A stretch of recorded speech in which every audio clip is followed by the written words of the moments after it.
This is the Digital Marketing Experts Podcast episode. No, why am I trying to sound like a radio announcer? Experts in the Wire, episode 43. Peep Laja.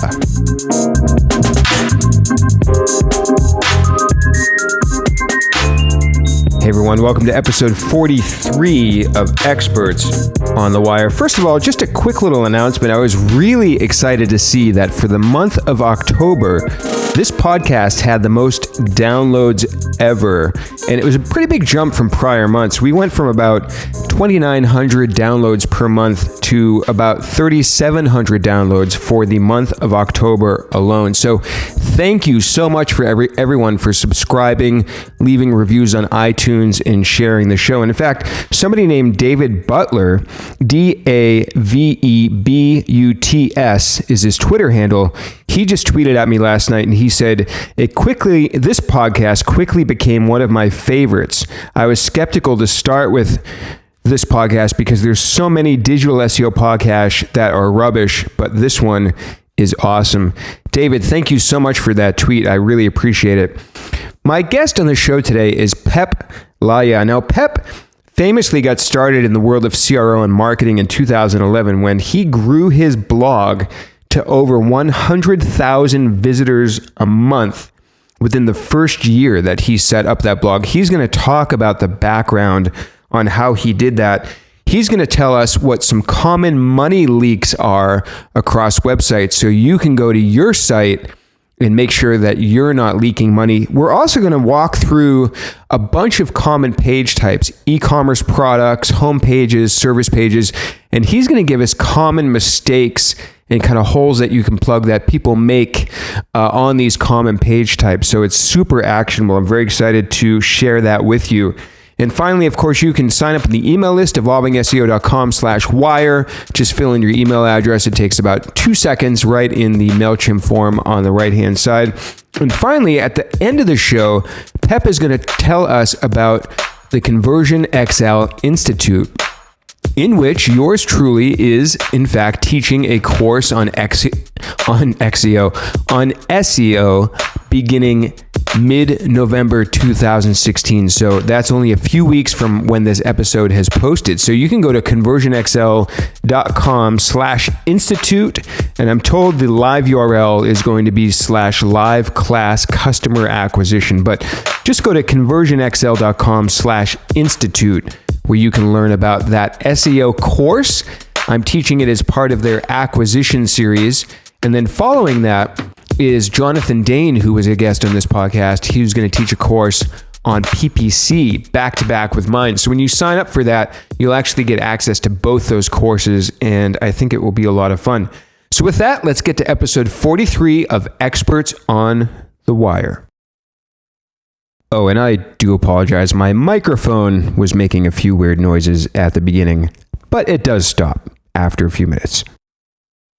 First, I want to jump a little bit to where you began with ConversionXL in about 2011. So what originally excited you about CRO, and why did you start that blog? I wanted to start a marketing blog. So it wasn't about CRO originally. And in 2011, I was doing, because, already back then there were 17 trillion marketing blogs around, and just did my keyword research and competitive analysis, like what niches of marketing don't have that many blogs in them, like where there is space.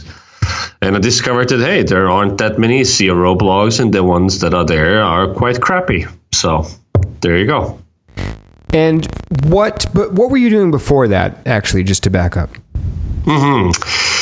I've been in, right before I ran a SaaS startup that ended up failing. And before that, I was doing direct response marketing, affiliate marketing. I had my own SEO PPC agency in like 2007.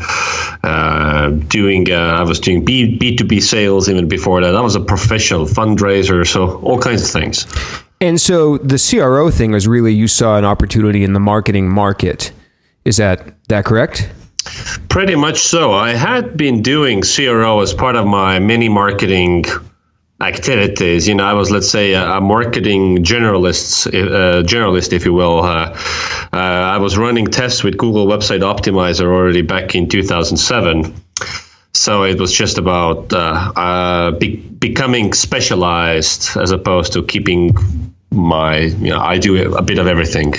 Got it. So I think an answer you gave on a Growth Hackers AMA, you talked quickly about you worked in Dubai, and then you said you, quote, found yourself unemployed in Panama with no money, and that kind of shaped a little bit of your experiences. So what led you from Estonia to Dubai to Panama and then finally to the US? Was there a linear path to that, or were you traveling all around, or how did that go for you? I used to work for this global nonprofit organization called ISEC, and I was its vice president in Estonia, where I'm from, and then every position in that organization is for just 1 year. So after 1 year, everybody either leaves or changes jobs. And then I saw a job opening inside the same organization in Dubai, in United Arab Emirates.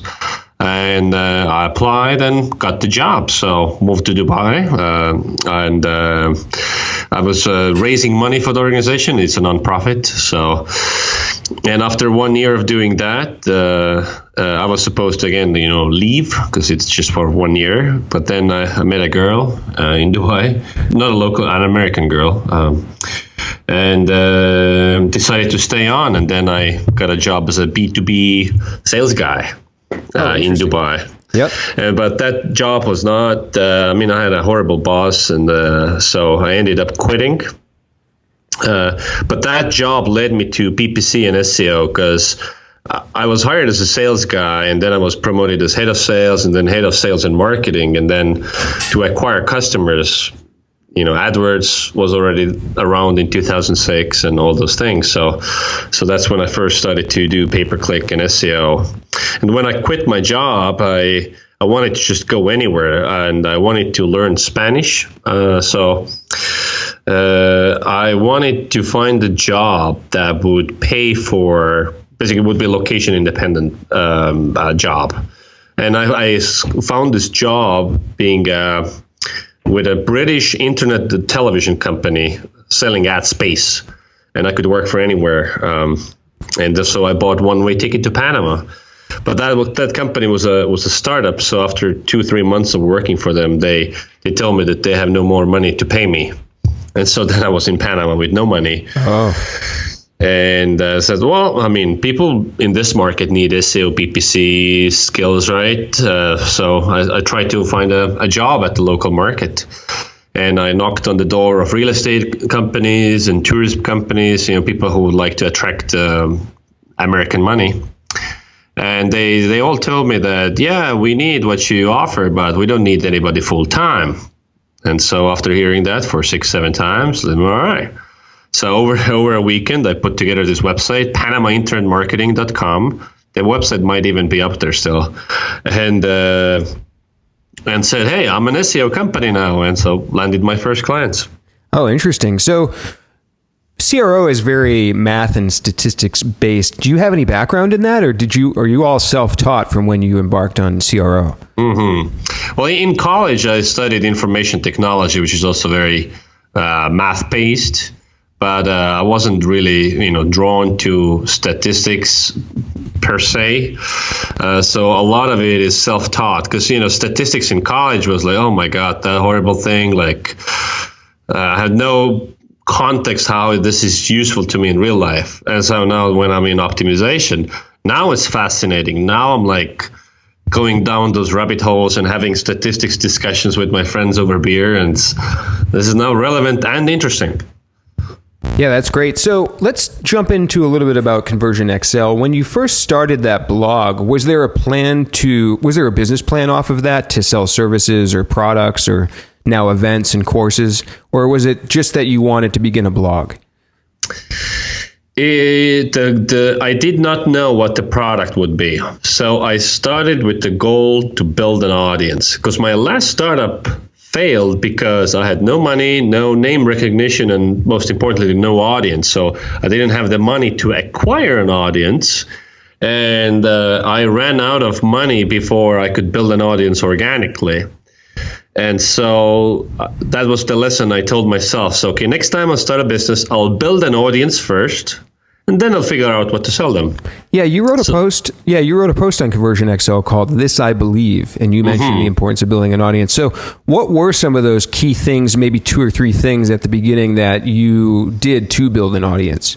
Well, I started with research. I wanted to see what types of blog posts get the most backlinks, and then some people had done that research, so the data was there. Also, what types of posts get most shares on social media, and also just superficially,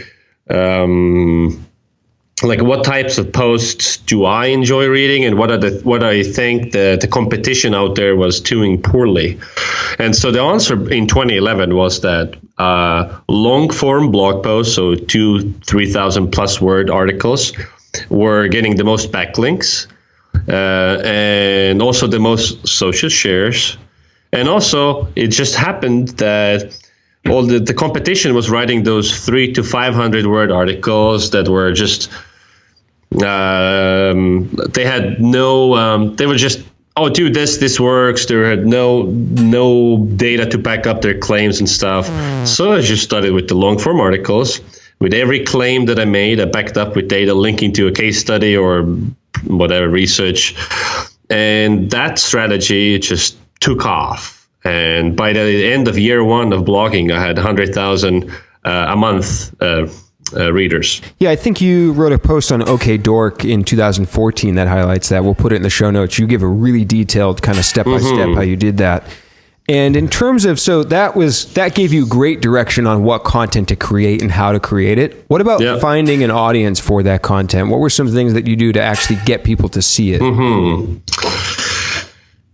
mean how I started to monetize it, or? Well, how did you get, so you can create great content, long form with data and all that. How did you get people to see that content? Did you reach out to other sites, or what did you do? At first I thought, well, I did, name drop. So like I mentioned, so your case study, so I'm emailing you. I mentioned, this guy, I'm emailing this guy. And in 2011, again, not many people were doing it. It was very effective. Today, not so much. I get like email 20 times a day that, hey, we mentioned you. I'm like, whatever, man. And then I wrote blog posts specifically to targeted audiences. I wrote blog posts for Hacker News, which already back then was, huge. So I think my 2 first blog posts that I published both ended up number 1 on Hacker News, which means, an instant 50,000 a day traffic coming in.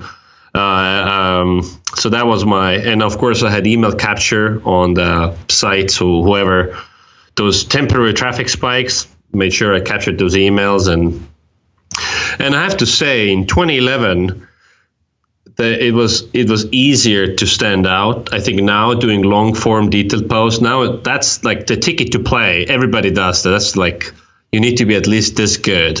And already today, this is such a crowded field that you need to do even better. So now today we're producing these original research studies in our lab and doing all kinds of cool stuff, which is high barrier of entry because it's very expensive actually to do that. Yeah, I was going to ask you to bring a little bit of maybe actionable items for the listeners today. If you were starting a blog today, what would you do what would you put into the content that you're creating?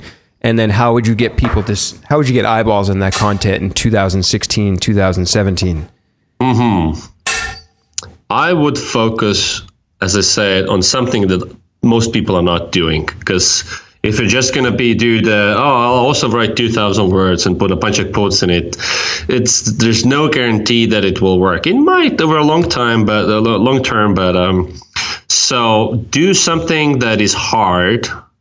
Do something that is time consuming. Let's say, those posts like, we analyzed 100,000 blog posts and then we discovered this, or we looked at 5 million data points. So do that. I mean, those posts are always popular. There are not too many out there because it's hard work. So do something that is has high barrier of entry. So, like for instance, we're doing studies that involve we're creating different versions of web pages, let's say e-commerce product pages or so on, and then we're showing them to different groups of people and doing qualitative research, getting their opinions, or like whatever, it depends on what we're researching, but we're like doing actual scientific research.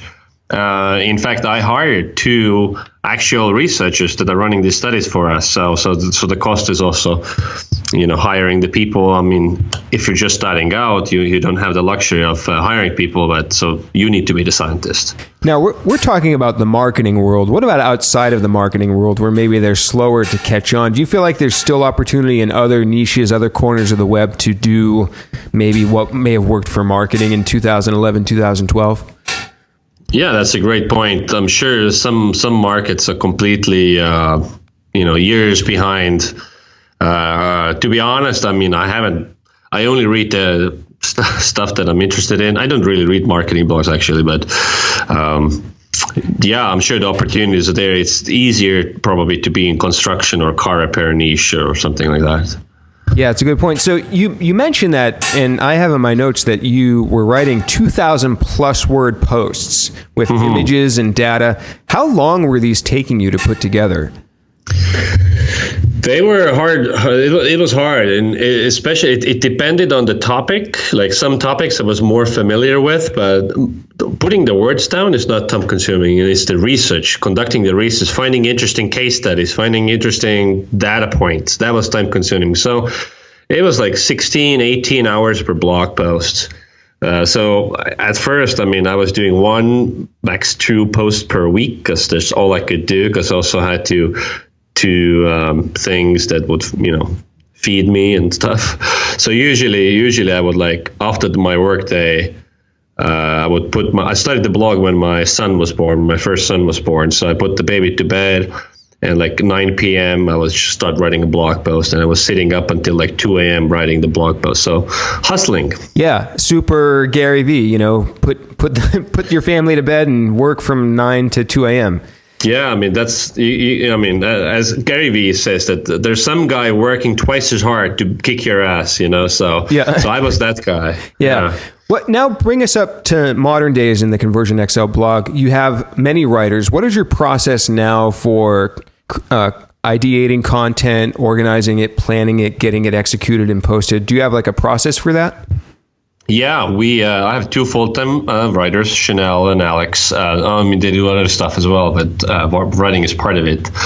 And then we have occasional guest posts, and I write like 2 articles a year as well. So our process is that we have weekly content meetings where we discuss ideas, and it's mostly Alex and Chanel, the writers, that are coming up with their own topic ideas. And often it's interesting questions we get from our readers. Interesting questions we get from our agency clients, because we have a CRO agency arm. So a lot of it is inspiration from the field work. And then we have a Trello board where we have a big ideas backlog, and every week we have like a content editorial calendar where we have mapped our content out for a whole month in advance. And so we know what stuff is going to be published when, deadlines, and then every week we discuss what are we going to do, and then we have let's say Chanel proposes a topic on let's say e-commerce homepages, something about those, and so we'll have a discussion. I'll give, hey, look into these things. I saw this great study over there. Talk to this guy, includes that quote in there. So we have like a before the writing begins, we have like a brainstorm of what it could entail. Awesome. So I want to shift to talking about CRO and the CRO industry and kind of how that would work for companies or sites interested in that. So I want to first set the stage for CRO and kind of set the context. Is the kind of the core definition, is one of the core facets of CRO is that it all is, when you're actually doing it, it's all statistical and mathematical. Is CRO is the true CRO definition not inclusive of going off of gut or intuition or guessing, or are we really talking about a very statistical mathematical approach?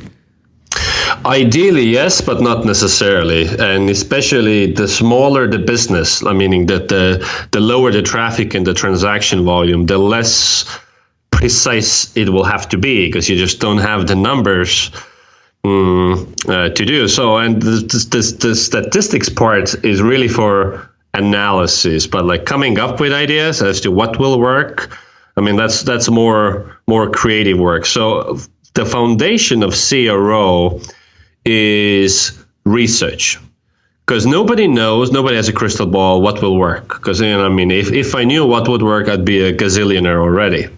But it's a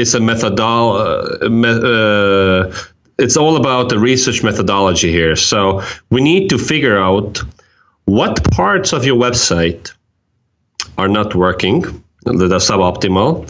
So what are the problems for every page? What are the problems? Where specifically are those problems on each of the pages? And why these problems are problems to begin with, like understanding the consumer.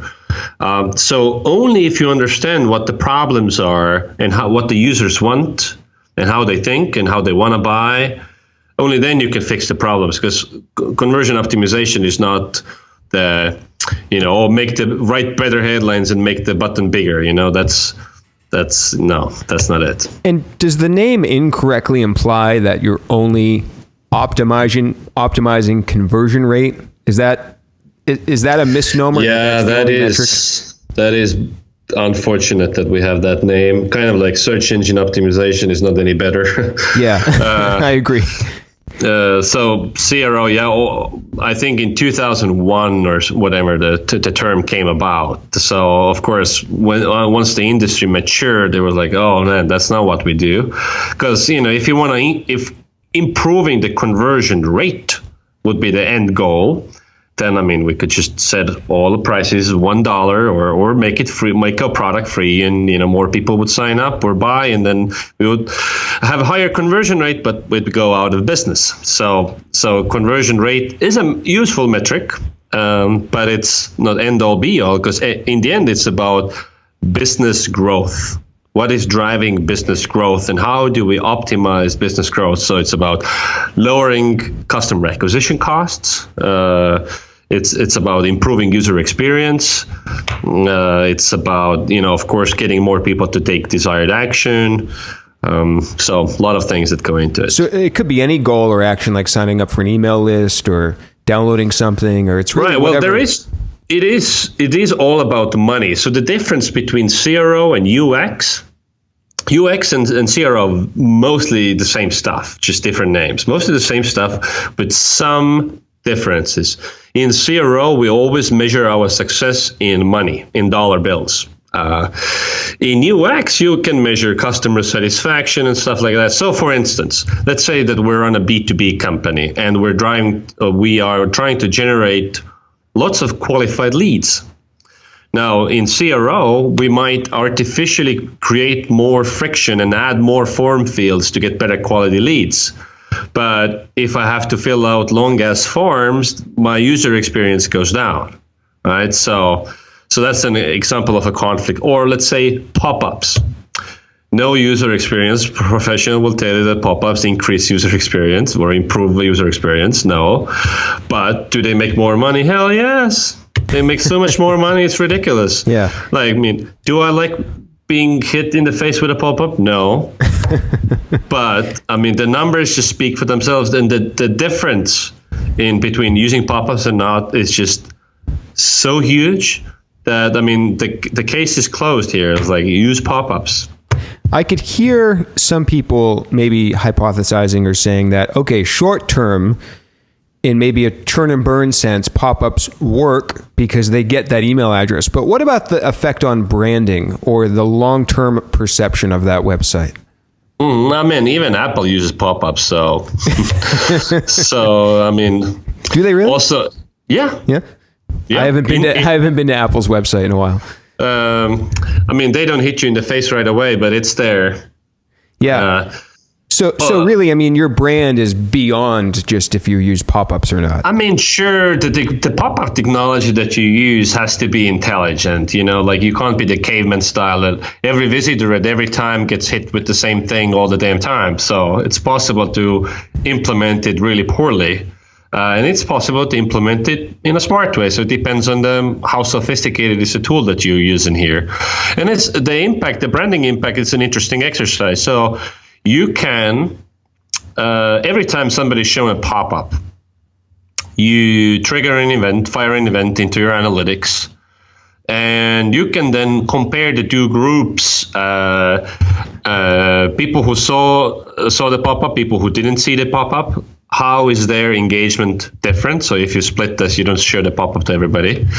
And so you have the data, and you can see their impact on like what exactly do they do, how much they spend on your site, and so on. And really, the amount of complaints I get about pop-ups compared to how many people put in their email address, it's like 2 complaints versus 200 additional emails a day. Yeah, what do they call that? The noisy majority or the noisy few or whatever that term is? It's easy to hate on them. It's true. So I know you get asked this question all of the time. It's the number one question when I was looking through your AMA and interviews you've done. Everyone asks, do you really need a lot of traffic to do CRO? And I'm sure you're probably maybe tired of answering this question, but can you just give a quick answer to that for the listeners that are wondering, like, if I have a small mom and pop business, do I even need to worry about CRO or a small blog? Is there a certain number of traffic that you need? Mm-hmm. You need traffic to run A/B tests, but it doesn't matter how much traffic you have when it comes to optimization. A/B testing is not optimization. A/B testing is a way to validate what works in a very precise way. But you can still optimize even if you're a low traffic website. So I would say that at the very minimum, in order to run A/B tests, you need like 500 transactions, so that is purchases or signups or whatever a month. That's absolute minimum. And it's not scientific. This is a ballpark. And 1,000 a month is a safer ballpark to give. So, but as I say, what is optimization? Optimization is figuring out what are the problems in your website, where they are, why these problems are problems, and what does your target audience want, and how are they using your site and how they want to buy. So you still have to do that research to figure those things out. So with A/B testing, we would come up with some ideas for solution and run a test and see which of these treatments solves this problem. But so if you can't run tests, so then what you do is you still identify the problems through research, and then you just implement all those ideas at once. So let's say you find 30 things wrong with your website based on an analysis, then you implement some sort of your best idea for what would solve those problems. And then you need to look at your analytics, let's say Google Analytics, and basically you compare the time periods. Now, things to watch out is that your conversion rate is always fluctuating. It's always up and down on a weekly basis because that's just how life is. So it's not a static number.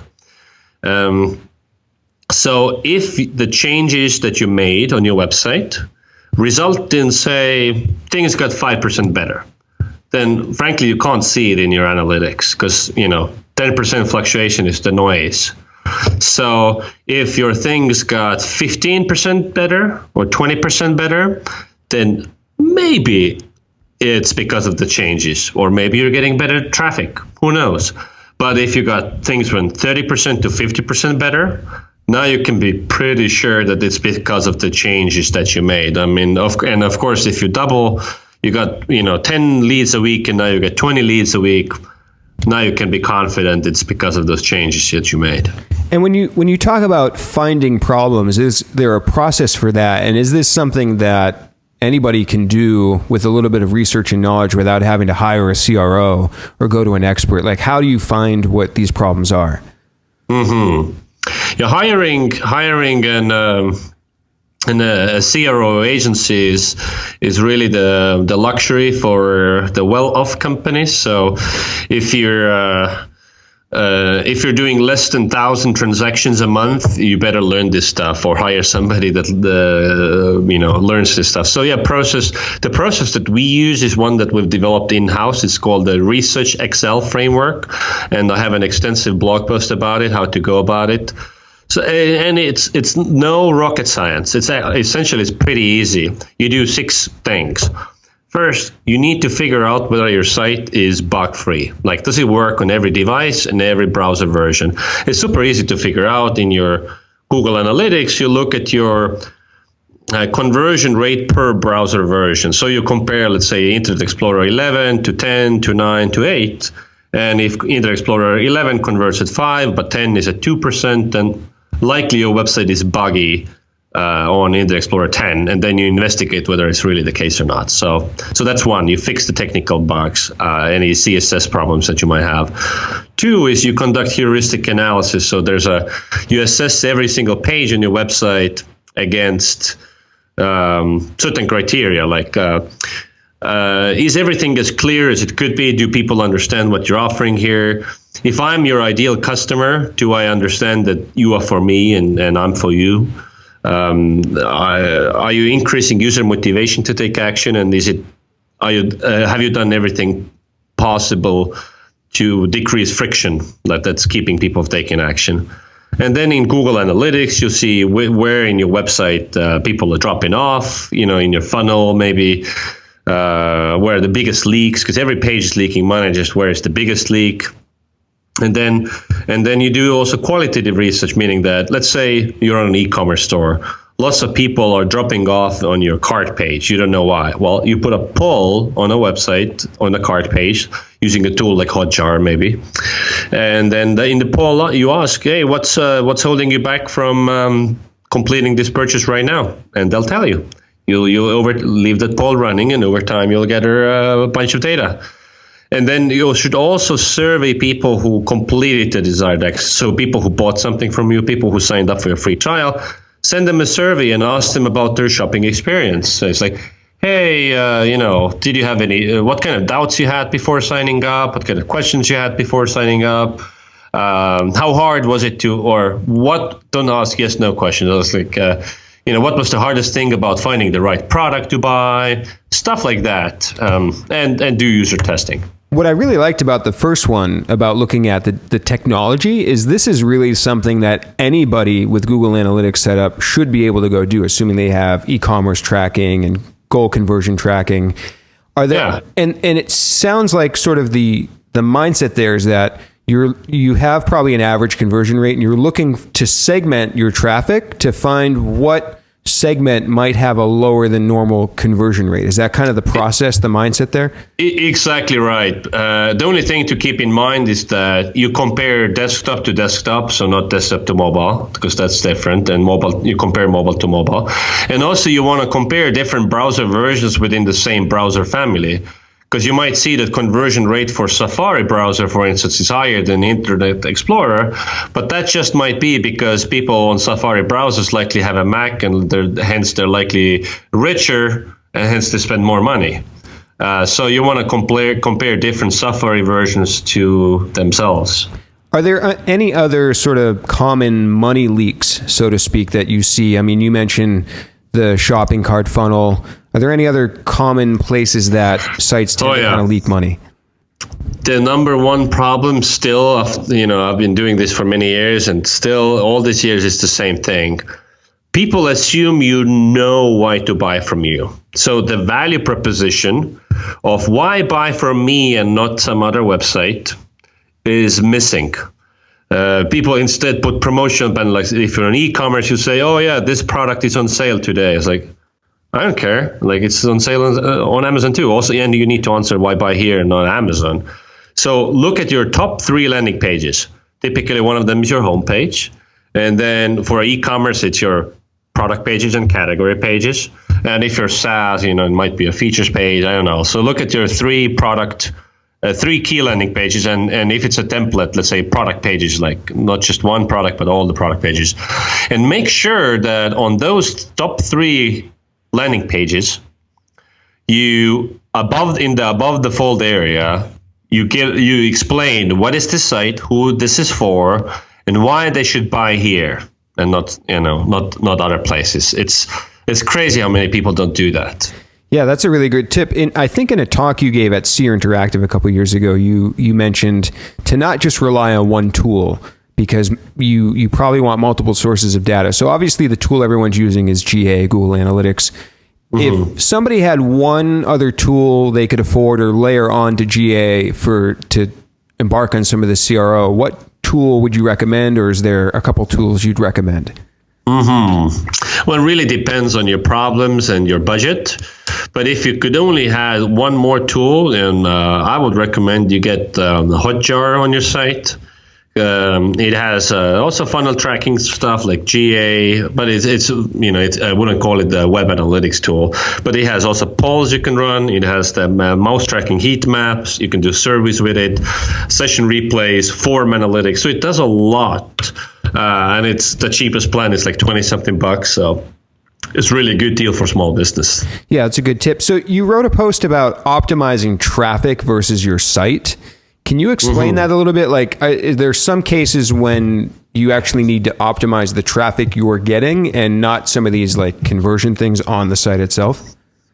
Absolutely. So for instance, let's say you're selling highly specialized medical equipment, and then you advertise in a tractor repair website, and all these tractor repair guys are coming to your site, and they're for some reason not buying your medical equipment. So you look at your stats, you say, oh my God, my conversion rate is 0.05. So, it's like my site is terrible. But no, it's because you have the wrong people. One great way to figure out if you've got the wrong people is, if you ask people what's keeping them from buying your stuff, A, they say, I don't need this product. That's an obvious one. But B, if they complain about the price, they say it's too expensive. That means that you're somehow bringing the wrong people. They can't afford the product. So you need to move, up market, so to speak, with your traffic. So survey your traffic, like what's holding them back from buying. And of course, look at your conversion rate per traffic source. And you want to double down on sources that convert better. And if you do any pay-per-click, of course, then you want to look at the keywords you're targeting and so on. Awesome. As people are researching maybe CRO, they're trying to do it themselves or learn about it. Obviously, I'm going to point people to ConversionXL, to the blog. We're going to talk about the courses a little bit later on. When people are kind of looking at case studies, blog posts, articles about it, are there red flags or things they should look for in terms of, okay, I can trust the information I'm learning about on this page maybe versus not?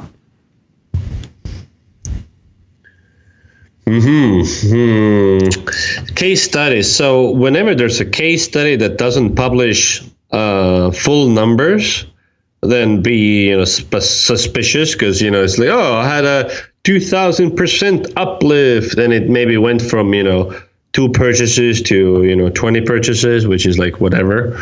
Or how because in order to know that any case study is numbers are valid, you need to know how long the experiment ran, what was the absolute count of purchases or signups per variation that was tested.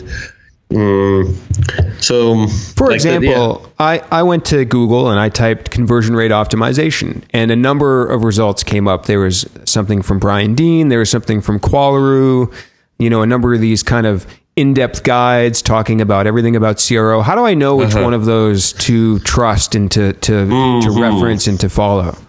Well, to be fair to people, it's harder to have a blanket statement about which article is good or not. Is like case by case.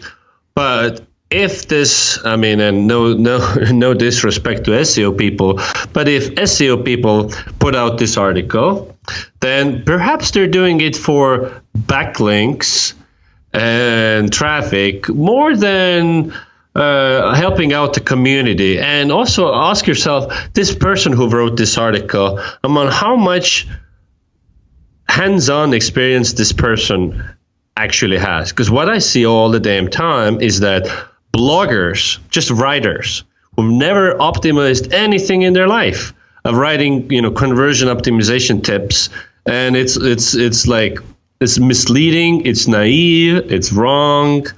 So if I'd have to choose, it's like I would trust articles written by practitioners. Yeah, that's a great answer. So for the next couple minutes, I want to run down real quick through a couple different types of pages.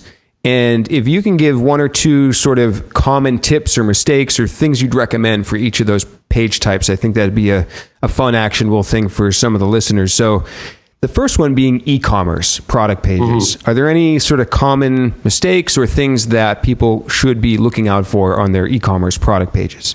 Mm-hmm. Well, besides the value proposition thing that I mentioned, that should be there. If you're selling something that is design focused, like luxury goods, clothing, stuff like that, you can't have, the bigger and better photography is better. If it's supplements, photography matters less. Then it's about content. So really figure out what's more important. Are they buying it because of the product description or because of the way what it looks like? And so when you place that add to cart button on your product page and you say, oh, $920, add to cart, how much information are you giving them before telling them to buy it? Because if it's like product name and right add to cart, well, I don't even know what this product is. And then I'm focusing on the price. And if it's an expensive thing, I'm like, ooh, that's expensive. So provide more information about the product before asking them to add to cart. And third thing, I would say, when they click add to cart, then what happens? Because so often what I see is that people add the product to the cart, and then there's some animation or something, but you're still looking at the same product that's now already in your cart. So a better idea is like, you take them to the cart page, which is what you should do if average person only buys one product per session. But if they buy multiple products, we'll take them to a page where you show them other products that fit with the one that's in their cart, upsells, cross-sell, stuff like that. Don't keep them on the same page. Great tips. And you wrote a post, or there's a post on ConversionXL about product image size value. We'll link to that in the show notes. How important are the design of the buttons and the copy on those, the color? You hear about these tests all the time, A/B tests, multivariate tests. Is that actually super important? You don't need to test that stuff. There's a simple principle to keep in mind. Your key buttons, so add to cart, proceed to checkout, so on. Those buttons need to have, they need to stand out in the visual hierarchy, and they need to ideally have a unique color. So if your website background color is red, the button should not be red, but like white or something. So it makes it, it stands out. So all these tests where you see red is better than blue or better than orange, or it's really relative to the page. Exactly. It's about contrast. Does the button stand out? Is it easy to find? And so on. When it comes to call to action buttons, so again, it's, there are some generic formulas that tend to work. So like say finishing the sentence, I want to, add to cart, and so on. So if you just keep that in mind, it's gonna work. Most call to action tests that I run on like obvious copy, like, download ebook, get the ebook, get my ebook, get your ebook. It makes no difference. Of course, you'll see a case study every now and then where, some changing one word made a huge difference, but that's super rare in real life. Got it. So what about homepages? And I know homepages can vary depending upon whether it's e-commerce or a blog site or a magazine. But are there any sort of overarching general best practices for homepages?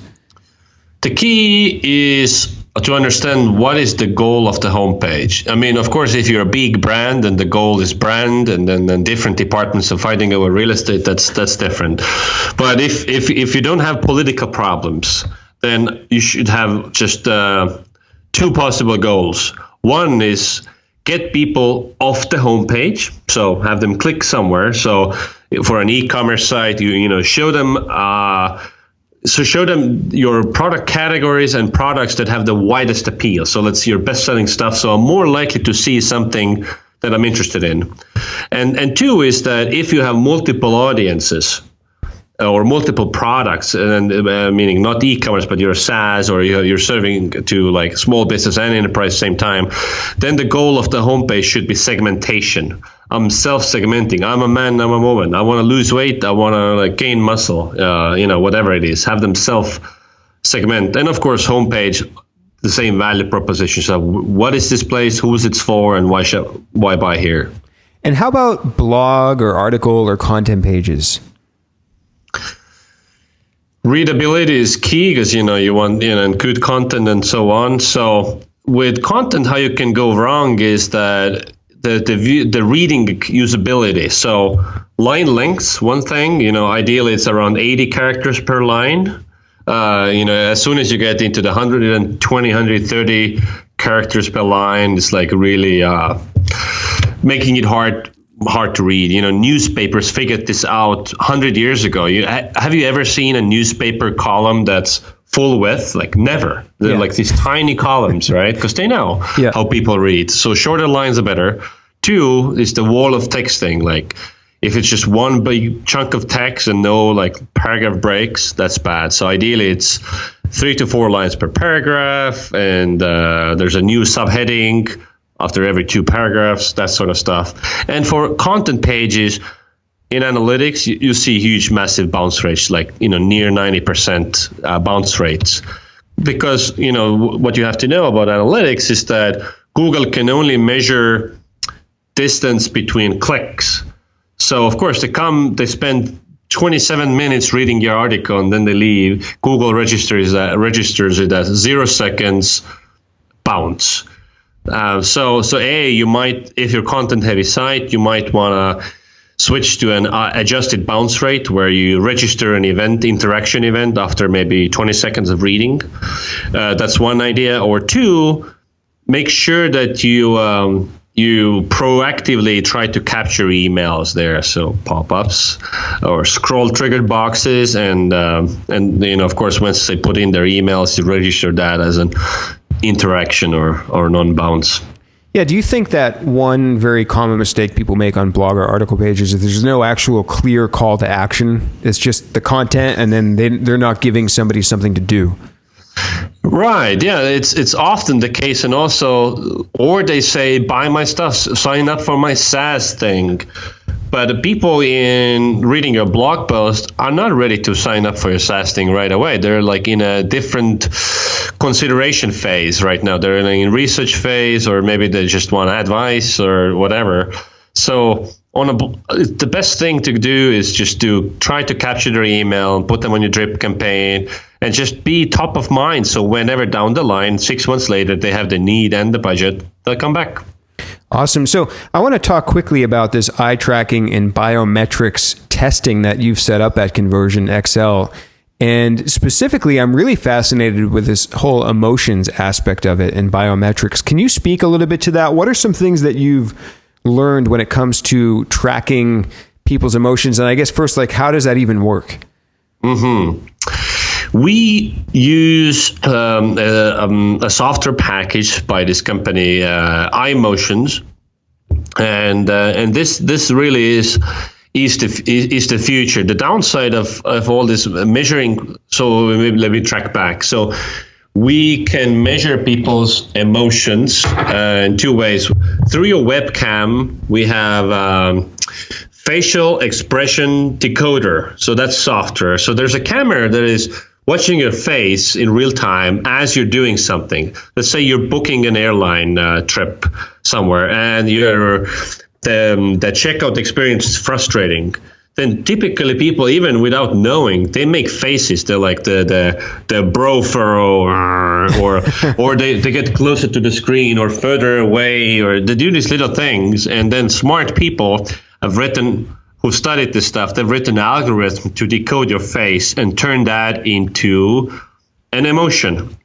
Also, then you're hooked up with, well, the listeners here can't see, but I have like all kind of like these things that you clip on your ear, and then we put stuff on your fingers, so we can measure your heart rate essentially. And with the heart rate, we can measure your emotional valence, meaning that how strong of an emotion are you feeling? The facial expression decoder tells us what is that emotion. And in the software, these two things meet up. So we can see how strong of a frustration you're feeling while interacting with our checkout. And of course, on top of that, we have an eye tracker that can identify accurately where you are exactly looking while you're feeling this strong frustration. So that's really valuable data, and this technology actually has been used for years, many years, outside of the web realm. It's how TV advertising is tested. So this is what has driven the technology here. Like large groups of people are shown various variations of TV ads, and the advertising people, they want to create certain emotion in you.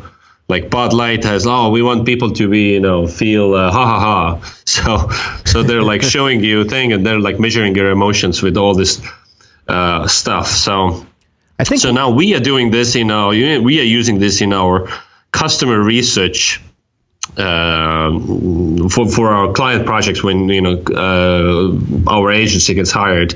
Because the downside of this is that unless you have a huge expensive lab, even so, you're doing it on a one-on-one basis with human beings, and so the scalability comes with huge costs. So it's still not cheap to do this, to buy this equipment to your own office. We're talking hardware, software combined, like around $30,000 investment here. So if you want to use it on a client project or on your own website, it's better to figure out who has this equipment. If you're in Austin, Texas, you're welcome to come by and just rent somebody's equipment for a day or whatever.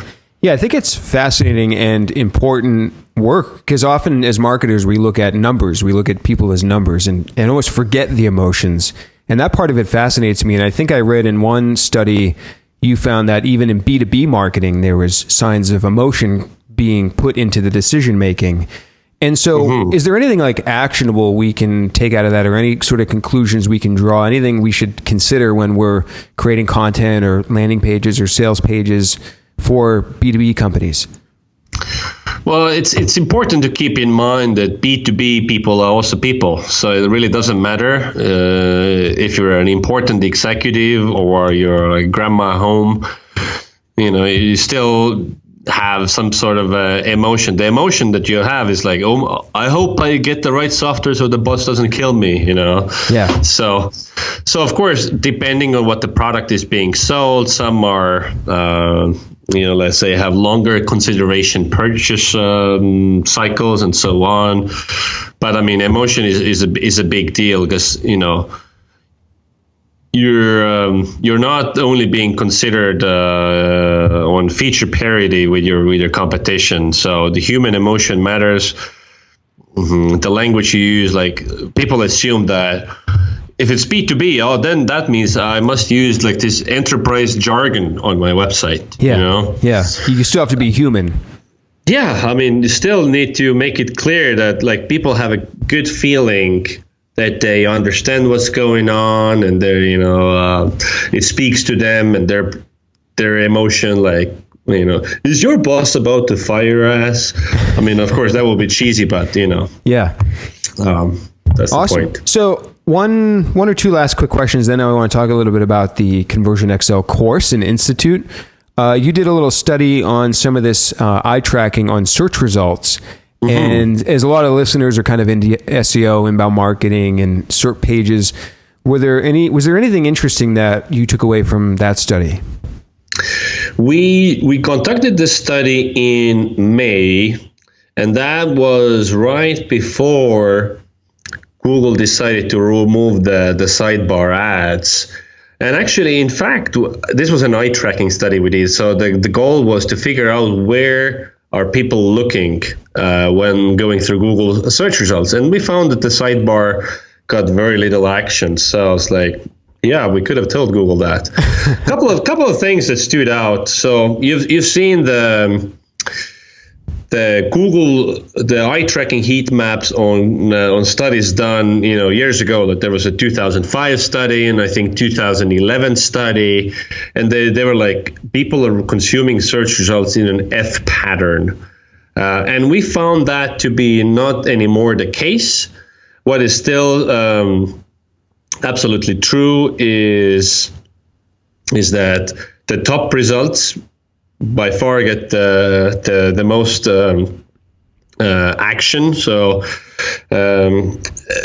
and those visual ads, so like product ads with like product photos, or these rich ads, like, so when like you're searching for something and then the Wikipedia data comes up. What do you call that stuff? The featured snippet box. Yeah, exactly. Yeah. So those things were, because they're visual and so on, so those things really got a lot of action, way more than, let's say, the bottom half of any search results. Our study is fully published on a blog. The blog post is called F Patterns No More. And we have some cool GIFs there that show how the order of how people consume the search pages, like how the gaze moves around. It's pretty fun. Yeah, I think people should definitely go check that out, especially if they are doing SEO or inbound marketing, just to still stay on top of how people are taking in what they're seeing on the SERP. So great study there. I want to talk a little bit about the course and the institute. So what is this ConversionXL Institute, and what kind of inspired you to start it? Couple of things. There are too many people that are doing optimization, but in fact they're not doing optimization. They're just trying random growth hacks that they found in a blog post and so on. So we started to see this growing gap of in knowledge compared to people who are like the pros that are like doing it on a daily basis, and these marketers who say that, yeah, like I'm also doing some optimization stuff. So it's really about, I'm afraid of CRO getting a bad reputation because people just don't know what the F they're doing. So that was a big driver here. And of course, building it as an online training platform has a potential for me to also be a scalable business model. So it's like solving an industry problem while making possibly me happy too. And so it's a self-serve, on-demand training program. And it's amazing. There's nothing like that out there. There's so much content when we're adding new stuff every week. But there's an interesting problem with self-study learning format, and that's just not us. It's Coursera, it's Udacity, it's Udemy. What we're seeing is that, so the statistics from Coursera and Udacity was published that people who start a course, and this is a self-study that self-paced, less than 15% finish the course. Because, learning is never your priority. You always have your to-do list full of other stuff, and new urgent things come in. So learning always takes the back seat. And people in general are lazy bastards. So very highly motivated people, of course, go through it, no problem. But most of us, we need somebody kicking our butt, like go and learn. So now, last month, we debuted our first live course. So you sign up for an online course, but instead of you logging in and just scheduling time to watch the self-study videos, we're doing live sessions. Right now we have a course going on product messaging and copywriting. And these happen on fixed time. So you schedule your, 4 weeks of stuff in advance, and then you show up because you see like live screen sharing, live Q&A with the instructor, and the participation rates are like way higher. And so what are some of the topics you're covering throughout the course, and who is the course for? Is this for somebody that's trying to do these things themselves? Is it for an internal marketing person? Our self-study courses are really people in-house optimization people. Agencies as well. We actually have a large amount of agencies we're selling CRO as a service, and you wanna make your client happy and get them results so you wouldn't get fired. It's a good idea to actually learn what you're doing, and in-house people. So anybody who wants to become a CRO specialist. So the concept of T-shaped marketers, quite a bit about the whole wide range of marketing things. So like display, SEO, PPC, branding, whatever. And then you're really good at some specific areas of marketing. So you can, with the help of ConversionXL Institute, you can become also really good at this CRO stuff. This is your in-depth thing. And in the coming months, we're launching multiple dedicated live courses as well. So coming out in November is this course where also Mr. Dan, you're involved. Our customer acquisition masterclass coming up on SEO and PPC. We have an e-commerce special focus class coming out, one on online psychology, and so on and so forth. And I believe Jonathan Dane is doing the PPC one, correct? Exactly. So we're merging PPC with Jonathan and SEO with you, Dan, into one customer acquisition deep dive, 8-week long course. So anybody who wants to become really good at customer acquisition, that's your best bet. Great. And what's the URL they can go to? Is conversionxl.com/institute? /institute is our self-study program, and for the acquisition class, the enrollment actually starts next week. So the URL currently doesn't exist, but if you're on ConversionXL blog, it will be mentioned there. It'll be there. And when this show posts, it will be next week. So probably when you're listening to this, it will be live and available. So and I'm really looking forward to sharing with the ConversionXL students and helping them learn. And by the way, Jonathan Dane was on this very podcast. So you can go listen back to his episode. We'll put that in the show notes as well. Great. Anything else about the course or CRO or ConversionXL? Anything else you want to add, where people can go to find you online and all that stuff? ConversionXL blog, good stuff there. And if you want to be part of high quality optimization discussions live, then in the spring, coming in April 5 to 7, it's our annual conference called ConversionXL Live. And live.conversionxl.com is the website. And that's going to be in Austin?